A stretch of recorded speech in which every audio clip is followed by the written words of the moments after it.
The girl vanished on January 29, 2011, but her disappearance went unreported for 3 weeks. This was due to someone using Bethany's social media account to send messages on her behalf.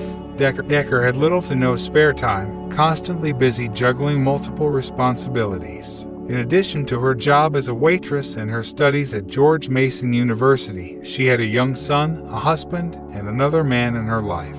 When late January 2011 arrived, and Bethany abruptly ceased answering calls and appearing in public, there was initially no cause for alarm. She had a history of intermittent social media activity. As time elapsed, concern grew among Decker's friends and family. She was 5 months pregnant and had not shown up at work or the university. Furthermore, the messages she received contained errors and differed in style from her usual communication. Big plans.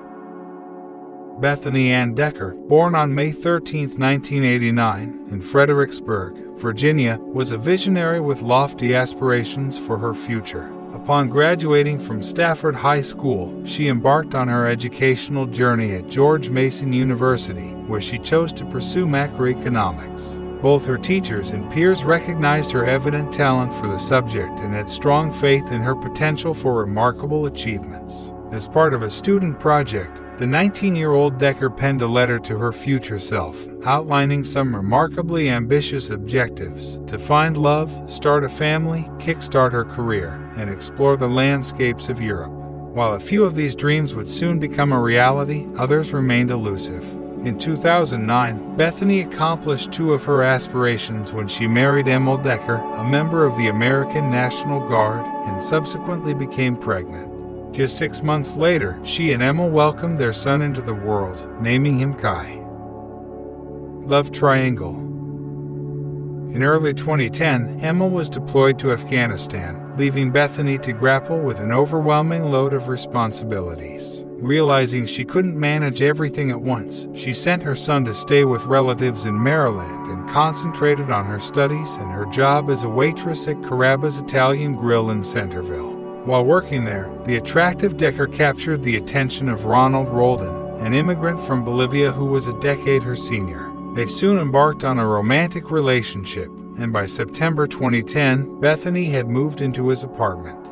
However, as time passed, it became clear that Ronald was not as kind and considerate as he initially appeared to be in Bethany's eyes. According to a close friend of Decker, he exhibited a strong desire to control every aspect of her life, going so far as to dictate her daily schedule. Everything is complicated. Furthermore, Bethany occasionally displayed visible bruises, suggesting that Roldan had been physically abusive towards her. Kimberly Nelson, Decker's mother, harbored suspicions that the man might also have mistreated Bethany's son, who was now living with them. "We can't prove it, but Kai had a black eye on his first birthday," Kimberly revealed. The bruise appeared after a weekend he spent with Ronald. He attributed it to the boy falling out of his crib and hitting the floor. "However, I noticed that my grandson was fearful of Ronald and actively avoided him." Nelson mentioned that Bethany had confided in her about her intention to leave Roldan.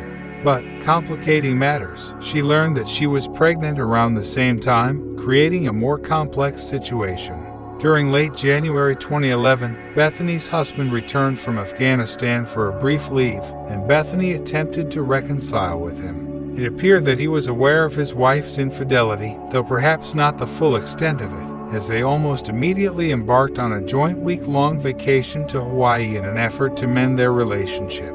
However, just 1 day after their return from the island, Bethany Decker vanished. Mysterious disappearance. They arrived back on January 28, 2011, and spent the night at Emil's parents' house in Maryland. It's worth mentioning that Emil's parents remained unaware of the couple's marital difficulties. On January 29th, Bethany's husband and son stayed with her parents, and she returned to the apartment she shared with Ronald Roldan. In the afternoon, around 2:08 p.m., she phoned her workplace to clarify her work schedule. Decker conversed with a supervisor and requested the evening shift. Subsequently, according to Roldan's account, Bethany left the apartment. Ronald himself left a couple of hours later to run errands. At 4:26 p.m., he made a small withdrawal from an ATM and then sent 2 text messages to Decker. In those messages, he mentioned that a neighbor had requested his assistance in looking after the children, so he was on his way back to the apartment and would be there soon. This neighbor was Daniela Alvara. Around 4:30 p.m., she brought her children to Roldan's apartment and inquired about Bethany. Roldan stated he didn't know where Decker was or when she would return. Furthermore, when Daniela left, she didn't see Bethany's car. However, upon her return 3 hours later to pick up the children, she noticed Bethany's car parked in the lot. She queried Roldan once more about Decker's whereabouts, and he reiterated that he had no information about her or why her car was parked outside the residence. Strange messages. Bethany's absence didn't immediately raise concerns among her friends and family. They didn't find it surprising that she didn't see her husband off at the airport when he left for Afghanistan on February 2nd, attributing her actions to the marital issues she was facing. Even up until mid-February 2011, Bethany continued to send messages from her social media account. However, her friends began to notice that her responses to questions about her life or her recent trip to Hawaii were somewhat inadequate. Her employer, too, didn't express excessive worry about Bethany's whereabouts. Due to her irregular schedule resulting from her studies, it was not uncommon for her to be absent from the restaurant for extended periods. A belated search. It wasn't until February 19th, a full 3 weeks after Decker had failed to report for work, that she was officially reported missing.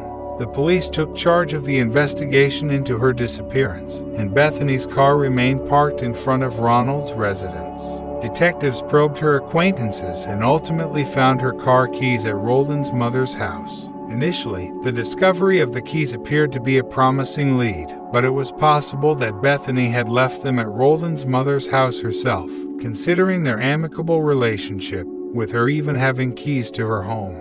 From that juncture, Bethany Decker's case grew cold. Both her husband and her lover had alibis, and there were no other apparent suspects. The most baffling aspect revolved around Bethany's behavior before her disappearance. Why did she return to her lover's apartment when she should have been at work? Alternatively, could someone else have driven Decker's car, such as a potential kidnapper or an accomplice? New investigation.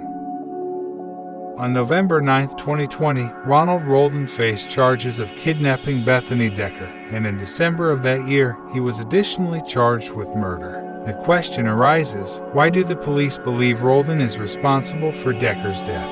It took law enforcement a painstaking 8 years to access information pertaining to where Bethany's social media account was accessed from and the origins of the messages that continued after January 29, 2011. In 2019, detectives uncovered a crucial detail. Logins to both Decker and Roldan's accounts traced back to the same IP address. This strongly suggested that Roldan was likely the person behind the messages sent to Bethany's friends after her disappearance. Roldan is suspected of impersonating Decker to mislead her family and friends about her disappearance, explained Loudoun County Sheriff Mark Bush. Moreover, there are multiple inconsistencies in Roldan's statements. Additionally, Roldan had previously demonstrated a capacity for violence. In 2014, he attacked his former girlfriend, Vicki Willoughby, causing severe injuries that resulted in her losing sight in one eye. Consequently, Ronald served a 6-year prison sentence. One day, he told me he could make a man disappear, Willoughby recounted. He warned me to stay silent and avoid involving the police. I'm relieved he's still incarcerated and can't harm anyone. Rather than being deported to Bolivia upon the conclusion of his prison term in 2021, Roldan was transferred to Virginia, where he faced charges in connection with Bethany Decker's disappearance. But the story doesn't end there. In August 2021, Roldan's attorney made statements to the press indicating his intention to shift the focus towards Bethany's husband, Emil Decker. According to the lawyer, Emil had reportedly failed a lie detector test when questioned about his wife's disappearance. Moreover, Roldan possessed a crucial witness in his neighbor, who frequently entrusted her children to him, providing a substantial alibi. This is noteworthy because Bethany's disappearance likely occurred while Ronald was caring for Daniela Alvarez's children. Emu, Bethany's husband, also had a solid alibi. During the time he was in the United States, he spent it exclusively with his son, a fact corroborated by his parents and several friends. On November 17, 2022, Ronald Roldan, who had maintained a secret relationship with Bethany, confessed to manslaughter. He claimed that Decker had fallen during an argument, and when he realized she wasn't breathing, he panicked and disposed of the body in a bag, discarding it in a dumpster. Roldan's trial concluded on February 21, 2023. He was sentenced to 40 years in prison, but he will only serve 12.5 years, with the remainder to be spent on probation. I hope you liked this story. Please don't forget to leave a comment sharing with your thoughts below. Give a thumbs up this video, and remember to hit that subscribe button to stay tuned for more captivating stories. Thank you for joining us on this remarkable journey, and we'll see you in the next video.